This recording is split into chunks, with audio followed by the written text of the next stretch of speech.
हाय दोस्तों, welcome to my Dwija. गर्मी का सीजन है, मैंगोज हर जगह पे है। और क्या आप ऐसे मम्मा हो जो ब्रेस्ट फीडिंग कर रहे हो, आपका अभी अभी डिलीवरी हुआ है और आपको एक बहुत बड़ा डाउट है, क्या डिलीवरी के बाद मैंगो खाना चाहिए? अगर ब्रेस्ट फीडिंग मम्मा मैंगो खाती है तो क्या बच्चे को उससे लूज मोशंस हो जाएंगे, क्या बच्चे को तकलीफ हो जाएगी, गर्मी की वजह से कोई साइड इफेक्ट हो जाएगा? इन सारे सवालों के जवाब जानेंगे इस पर्टिकुलर वीडियो में। सो मैंगो का नाम सुनते ही मुंह में पानी आने वाले लोग बहुत सारे हैं। जब भी आप लोग ब्रेस्ट फीडिंग करते हो, आइडियली सोचिए आपका डाइट क्या चल रहा है। अजवाइन है, गोंद के लड्डू है, बादाम है, फिर मेथी का सब्जी है, मूंग है। ये सारी चीज़ें आप लोगों को क्यों दी जा रही है? उसमें से बहुत सारी चीज़ें आर बेसिकली गैलेक्टोगॉग्स। गैलेक्टोगॉग्स मतलब वो चीज़ें जो आपका दूध बढ़ाने के लिए हेल्प करता है। 70% हर वो चीज़ जिससे ब्रेस्ट मिल्क बढ़ता है, it has got another tendency, it creates heat in your body. जैसे अजवाइन, खसखस, ये सब चीज़ें, खसखस इज पॉपी सीड्स, ये सब चीज़ें वो है जिससे बॉडी में बहुत ज़्यादा हीट जनरेट होता है। क्यों हीट वाला खाना देते हैं? There are lot of reasons to it. In fact we have done one video about it already, but इस वीडियो के रेफरेंस के लिए हीट वाली चीज़ें खाने से बॉडी इंटरनली वार्म रहती है, ब्लीडिंग होने में हेल्प होता है, तो यूट्रस क्लिनजिंग के लिए बहुत ज़्यादा हेल्पफुल हो जाता है, because body is kept warm and उसको फीड भी गर्म चीज़ों से किया जाता है। So it's easy for a post-delivery girl to stay away from any kind of a infection, cough, cold. तो ये चीज़ें होती नहीं। So अगर आप ये सारे प्रॉपर्टीज देखो, उसके साथ ही पोस्ट डिलीवरी मम्मा को कहा जाता है कि आपको विटामिन सी वाले फ्रूट्स, मतलब खट्टे फ्रूट्स पक्का खाना चाहिए। इससे दूध का क्वालिटी और क्वांटिटी इंप्रूव होता है। Fibres are very good. On top of that, antioxidants अगर पोस्ट डिलीवरी के बाद मम्मा खाती है तो वो दूध के थ्रू बच्चे को भी ट्रांसफर होने में हेल्प होता है और उससे दोनों का, माँ और बच्चे का, इम्यूनिटी बिल्ड होता है। ऑन द अदर हैंड, ऐसी कोई भी चीज़ जो न्यूट्रिएंट रिच है, उससे दूध का क्वालिटी और क्वांटिटी इंप्रूव होता है। ऑल ऑफ यू, ये तो हो गया basic knowledge about breast feeding diet. आम का सवाल कहाँ से आया? पता है, जितने भी न्यूट्रिएंट्स क्वालिटीज मैंने आप लोगों को अभी बताए, वो सारे के सारे अगर किसी एक चीज में आपको ढूंढना है, सो दैट्स मैंगो। सो आप ब्रेस्ट फीडिंग मम्मा हो तो आप लोग मैंगो खा सकते हो। 1 मैंगो से ऊपर प्रिफरेबली मत खाना, but mango is very good for all of you. Raw mango though I am a bit doubtful. अगर कच्चा आम खाने से आपको सर्दी खांसी होने का टेंडेंसी है तो अवॉइड करना, अदरवाइज कोई प्रॉब्लम नहीं है। पर सर्दी खांसी ना हो तो बेटर, बिकॉज समवेयर ये चीज़ें फैलती है, मतलब एक से दूसरे को फैल सकती है। बच्चा आपके काफ़ी पास में है, सो यू शुड अवॉइड कि ऐसी कोई भी चीज़ आप लो जिससे आपको सर्दी खांसी हो सकता है। गर्मी वाली चीज़ें पोस्ट डिलीवरी खाना बहुत अच्छा है। अरे यार, हम लोगों ने बचपन से सुना हुआ है आम बहुत गर्म होता है, आम से गर्माश होती है, आम से ये होता है, आम से वो होता है। सी, मैंगो डाइजेस्ट होते हुए हीट रिलीज करता है, which is in a way will do lot of good in a post delivery phase. Mango में पोटेशियम, विटामिन ए बहुत ज़्यादा है, जिससे बच्चे की आंखें इंप्रूव होने में हेल्प होता है, मतलब साइट इंप्रूवमेंट होता है। On the other hand, mango में फॉलिक एसिड मतलब फॉलेट का कंटेंट बहुत ज़्यादा होता है, बिकॉज पोस्ट डिलीवरी आपका काफ़ी ब्लड लॉस हुआ है, तो वो हीमोग्लोबिन भरने में, ब्लड लॉस रिफिल करने में हेल्प करता है। मैंगो में विटामिन सी बहुत ज़्यादा होता है, तो आपका इम्यूनिटी बिल्ड करता है, ब्रेस्ट मिल्क का क्वालिटी और क्वांटिटी भी इंप्रूव करता है, so it will do lot of good. On the other hand, antioxidants जिससे आपका और बच्चे का इम्यूनिटी स्ट्रांग होगा, विटामिन सी एंड एंटीऑक्सीडेंट्स, वो भी मैंगो में बहुत ज़्यादा है। क्या हमें किन चीज़ों का ख्याल रखना है पोस्ट डिलीवरी मैंगो खाते वक्त?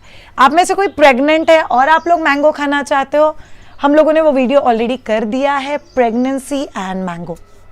अभी हम लोग कर रहे हैं पोस्ट डिलीवरी, मतलब ब्रेस्ट फीडिंग के वक्त मैंगो खा सकते हैं कि नहीं। There is one change that you should do.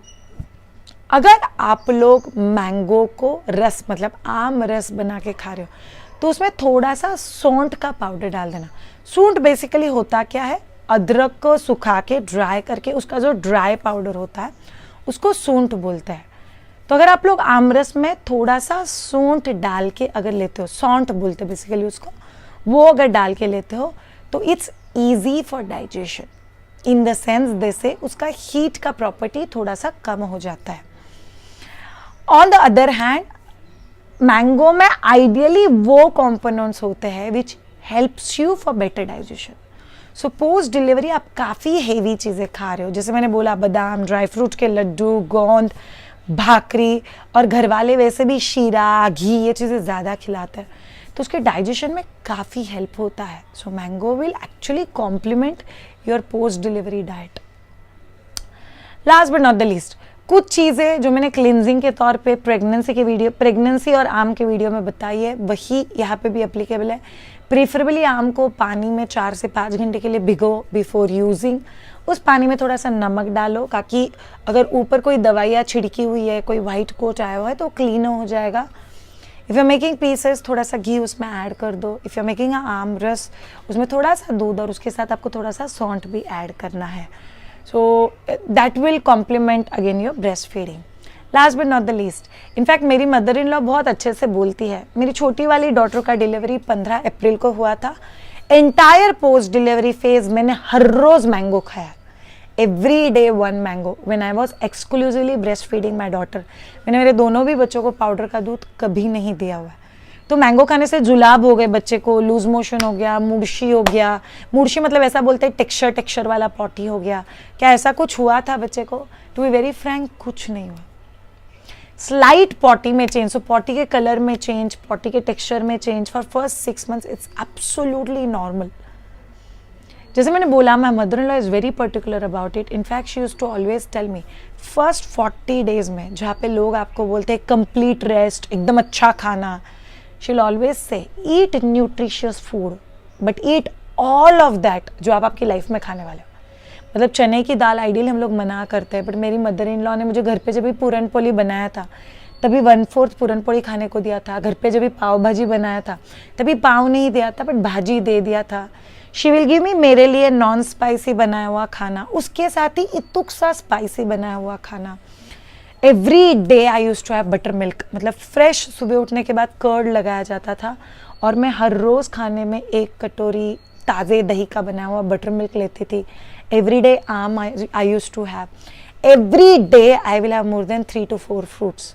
मतलब मेरी मदर इन लॉ ने ऐसा फ्रूट का प्लेटर बना के देती थी मुझे, इसमें 3-4 फ्रूट है और एक चक्कू रख देती थी, तेरा जब दिल करे जो फ्रूट चाहिए खा लेना।